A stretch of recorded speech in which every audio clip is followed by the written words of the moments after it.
بسم الله الرحمن الرحیم دا یو ډیره غټه خبره ده چې کچیرته میشتو سه یو ګناګور کاس وویني بیا هغه ته میش په غور ورکوي چې ته خو ظالمه روح سړی یې ته دا ګناه ویلې کې ته دا غلا ویلې کې ته زنا ویلې کې دا په غوري نه میش ورکوي بلکې په یو مجلس کې په زرینه خلق نوستوي یغه په مخ کې میش د خبره کې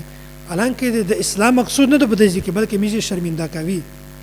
ذلت مقصود وي رسوایی مقصود وي دا په شریعت کې ډیره د خطر ولا خبره ده حالانکه حضرت حسن رحمت الله علیه دا خبره بیانوي من عیر اخاه بذنب قد تاب الى الله منه ابتلاه الله عز وجل به چې یو کاس داسې ګناګور کاس چې یغ د یغه ګنا نه توبه استلی وي دای بیا هم په غور په ورکو چې الله تعالی کدای شدا کاس په هغه ګنا کې مبتلا کو دا چې کیم کاس په غور ور کوي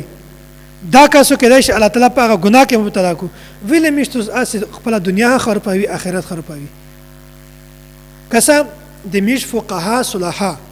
بزرګون پیرون اګه چیرته یو کاس ته وایي چې ته زنا مکه ته زنا کې ته مناسب سړی ته غلا کې ته ډېر مناسب سړی دا مکه دا پرېږده د دغه پیر مقصد اسلامي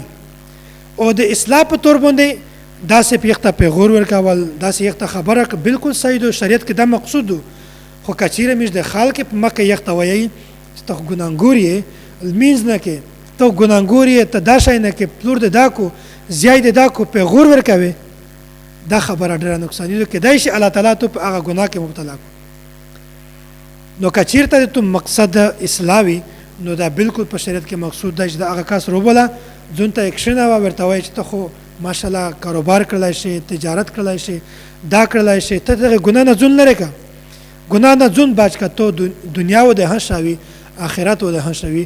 نو الله تعالی د مشتو ټول د هر قسم ګناه نه په حفاظت کې وسو